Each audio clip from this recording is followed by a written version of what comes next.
सावित्रीबाई फुले तसेच अहिल्याबाई होळकर, ज्यांच्या संविधानामुळे आज मला इथे बोलण्याचा, बसण्याचा, उठण्याचा अधिकार आहे, असे भारतीय राज्यघटनेचे शिल्पकार विश्वरत्न भारतरत्न डॉक्टर बाबासाहेब आंबेडकर. शिवबा, तुम्हाला धार्मिक, सांस्कृतिक, आर्थिक आघाड्यांवर लढायचं आहे. या भारतात पुन्हा एकदा समतावादी, समृद्ध, शिवधर्माचे, न्यायाचे शिवराज्य स्थापित करायचे.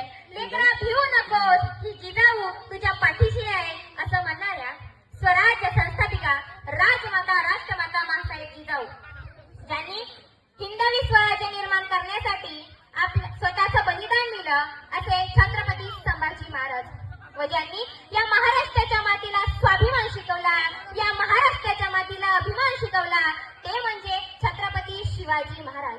हे नाव जरी नुसतं घेतलं तरी अंगातलं रक्त सडसडायला लागतं. तर महाराजांचा इतिहास काळजात साठवावा, तरुण मुलापर्यंत काहीतरी घेऊन जावं, काहीतरी प्रेरणा मिळावी, यासाठी तुम्ही मला आमंत्रित केलं. त्याबद्दल सर्व गावकऱ्यांचे पहिल्यांदा मी आभार व्यक्त करते व माझ्या वक्तव्यास सुरुवात करते.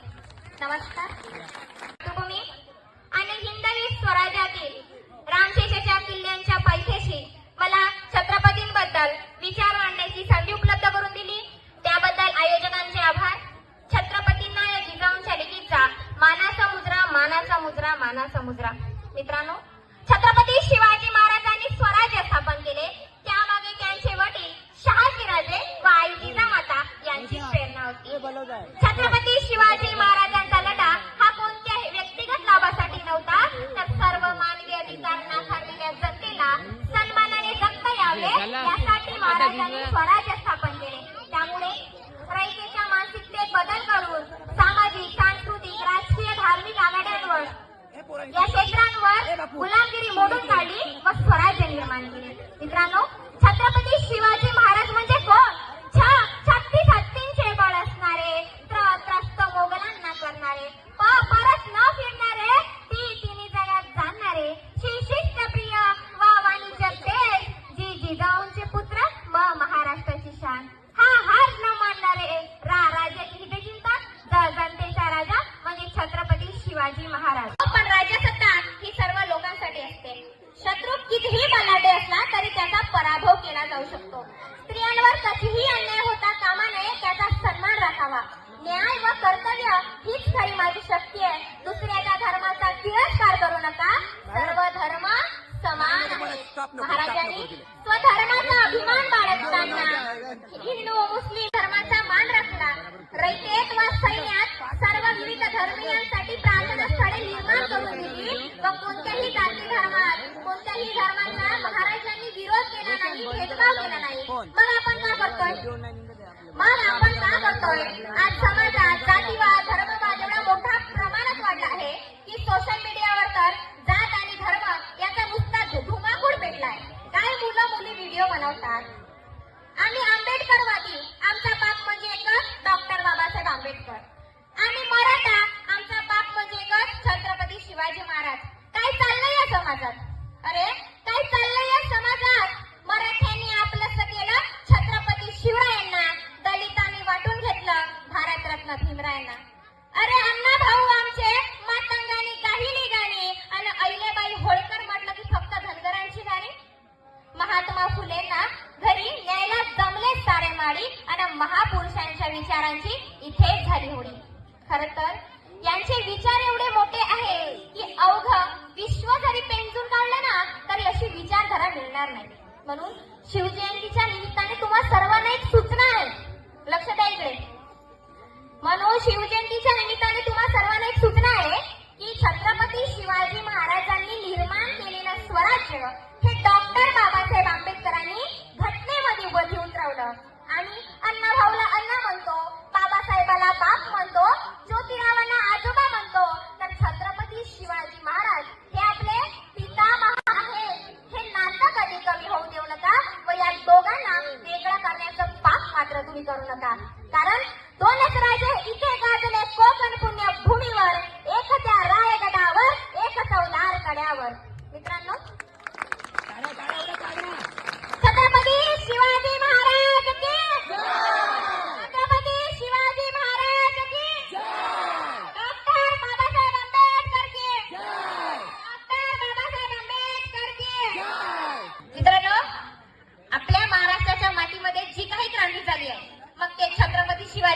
असो, छत्रपती संभाजी महाराज असो, भगतसिंग, राजगुरू, सुखदेव, संत तुकाराम, नामदेव, एकनाथ या सर्व महापुरुषांनी मित्रांनो आपल्या महाराष्ट्राच्या मातीमध्ये जी काही क्रांती केली ना मित्रांनो, ती क्रांती तारुण्याच्या मठावर केली आहे, म्हणजे तुमच्या आमच्या वयामध्ये केली आहे. मित्रांनो, माणसाच्या आयुष्याच्या 3 अवस्था आहेत.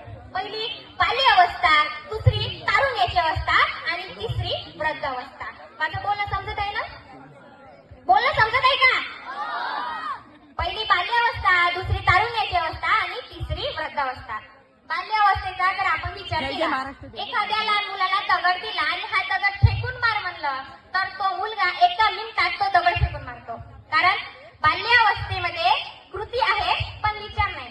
परंतु मित्रांनो, तसंच वृद्ध अवस्था, वृद्ध अवस्थेमध्ये एखादा म्हातारा रस्त्याने जात आहे, त्याला रस्त्यामध्ये भला मोठा दगड दिसला, त्याला पटकन विचार आला की हा दगड आपण उचलून बाजूला टाकायला हवा, कारण येणारी गाडी याला आदळून पडेल. पण तो म्हातारा आधीच कमरेतून वाकू शकत नाही, तर तो दगड उचलू शकणार का? हो की नाही? ना? म्हणजे वृद्ध अवस्थेमध्ये विचार आहे पण कृती नाही. परंतु मित्रांनो, माणसाच्या आयुष्याची एकमेव अशी अवस्था आहे ज्या अवस्थेमध्ये विचार आणि कृती या दोन्ही गोष्टी आहेत. ती अवस्था म्हणजे तुमची आमची तारुण्याची अवस्था, म्हणजे तुमची आमची तारुण्याची अवस्था. या वयामध्ये जर आपण काही गोष्टी करायच्या ठरवल्या ना तर आपण करू शकतो, कारण आपण तरुण आहोत. तरुण म्हणजे काय? तेजस्विता, तपस्विता, तत्परता म्हणजे 3 गुण. परंतु झाला काय घोळसर? आमचे तरणे पोरं जवानीच्या नादात दिवाने होऊन भवानीच्या मागे फिरण्यात एवढे बरबाद झाले आहे ना, चांगलं काय ना वाईट काय याचा विचार करणं दिलाय सोडून. खरंच चांगलं काय ना वाईट काय याचा विचार करणं दिला सोडून. आऊसाहेब, आज तुमची लई आठवण येते बघा. आऊसाहेब, आज तुमची लई आठवण येते बघा. काय झालं म्हणून काय विचारता हो? काय झालं म्हणून काय विचारता हो? तुम्ही त्या पोरीबाळींच्या रक्षणासाठी आपलं उभं आयुष्य घालवलं, आपल्या पोटच्या पोराला या माऊलींच्या रक्षणासाठी अर्पण केलं, पण आज त्याच समाजात डोळ्याने न पाहावे असे प्रकार घडत आहे.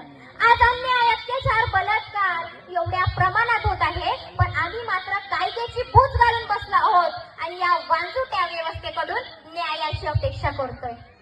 आऊसाहेब, एकच मागणी आज पुन्हा होत आहे. आऊसाहेब, एकच मागणी आज पुन्हा होत आहे. पुन्हा शिवकडे यावा आणि करावा चौरंग त्या विकृत वृत्तीचा, आणि करावा चौरंग त्या विकृत वृत्तीचा. अत्याचार प्रतिदिन बढ़ रहे समाज में, लड़कियां कहाँ सुरक्षित है समाज में, लड़कियां शोषण सह रही है यहाँ, घरेलू हिंसा बढ़ रहा है वहाँ. कैसा है यहाँ समाज का व्यवस्था, कोई तो समझे लड़कियों की अवस्था. म्हणून महिलांना माझं सांगणं आहे की आज या महाराष्ट्राच्या मातीला जिजाऊंची आणि शिवरायांची फार गरज आहे. म्हणून प्रत्येक घराघरात जिजाऊ निर्माण झाल्या पाहिजे, मग तेव्हाच आपल्या महाराष्ट्राच्या मध्ये शिवबाराजे तयार होतील.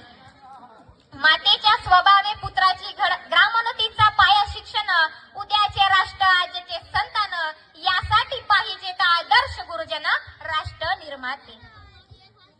विद्या गुरुहिनी थोर, आदर्श मातेचे उपकार, गर्भापासून जिचे संस्कार बालकांवरी. जिच्या हाती पाळण्याची दोरी, तिचं जगाते उद्धरी, अशी वर्णली मातेची थोरी शेकडो गुरुहिनी. मातेच्या स्वभावे पुत्राची घडण, त्यास उज्ज्वल करीत तिचे वर्तन, स्त्रीच्या तेजावरीच पुरुषाचे मोठेपण ऐसे आहे. मित्रांनो, जशी शिकवण राजमाता राष्ट्रमाता मासाहेब जिजाऊंनी बालशिबांवर दिली, तशी शिकवण जर प्रत्येक महिलेने आपल्या मुलांवर केली तर जे आपल्या महाराष्ट्राच्या मातीमध्ये वाईट प्रकार घडत आहे ते घडणार नाही. मी मित्रांनो आतापर्यंत आईबद्दल बोलत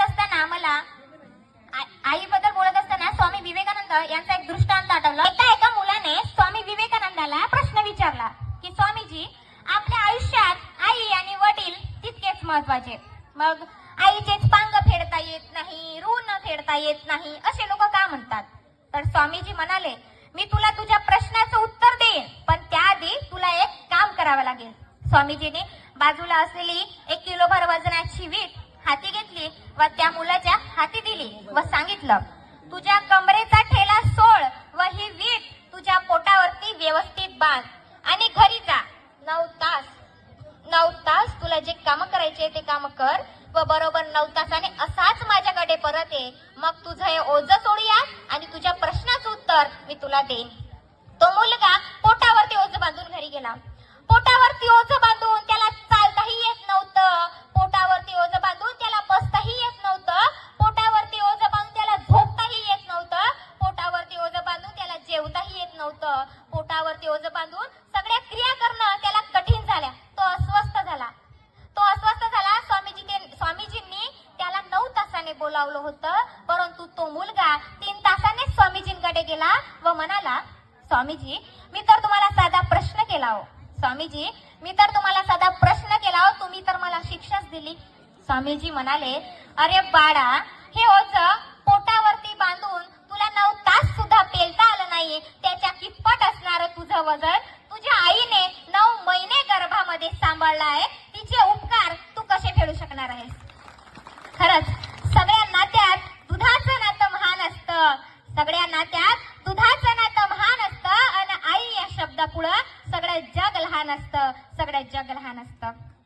एखाद्या लहान मुलाला ईश्वराने जरी विचारलं की बाबा रे सांग तुला पुढल्या जन्मात कशी यायला पाहिजे, सांग तुला पुढल्या जन्मात कशी यायला पाहिजे, ऐश्वर्या राय सारखी सुंदर आई पाहिजे की नीता अंबानी सारखी श्रीमंत आई पाहिजे, लता दीदी सारखी छान गाणारी आई पाहिजे की माधुरी दीक्षित सारखी छान नाचणारी आई पाहिजे, सांग तुला पुढल्या जन्मात कशी आई पाहिजे.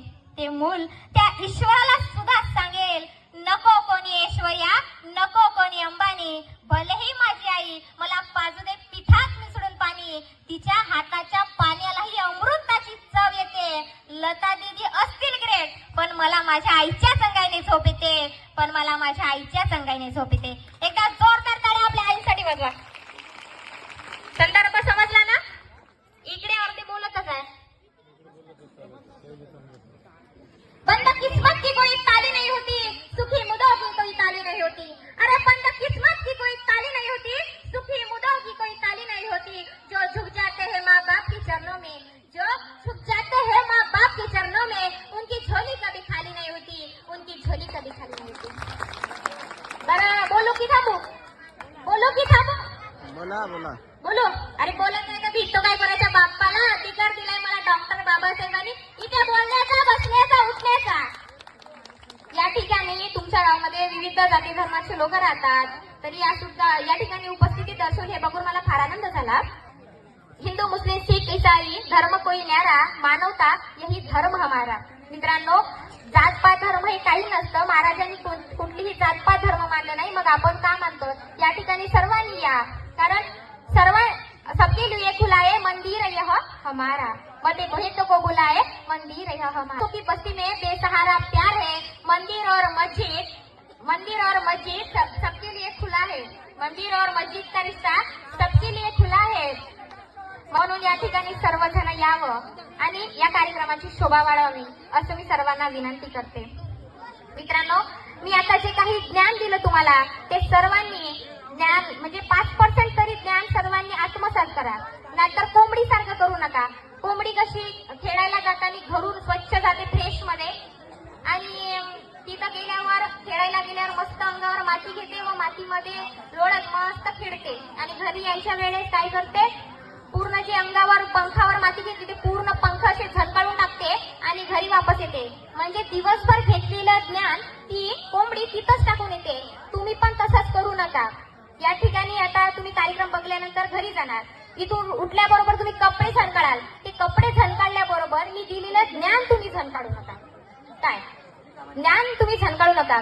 बरं, माझा वक्तव्याचा शेवटचा जो टप्पा आहे, वक्तव्यास मी माझा विराम करते, पण त्याआधी कवी भूषण यांनी शिवरायांचं वर्णन करताना जी कविता लिहिली ते कविता घेते. सर्वांनी हातवारी करायची आहे अशा पद्धतीची. इंद्रजिनी आंबापरा वावटसु आंबापरा रावण सात आंबापरा रघुकुल राजे सोनबाई पहापरा संपुरती नाहपरा जो जहात पहापरा राम बिगराज है तावा तुम दुंड परा सीता मृग झुंड परा भूषण भी दुंड परा जैसे मृगराज है तेज तम अंश परा कन्नझिनी कंस परा तो मलिच्छ वंश परा शेर शिवराज है जय भवानी जय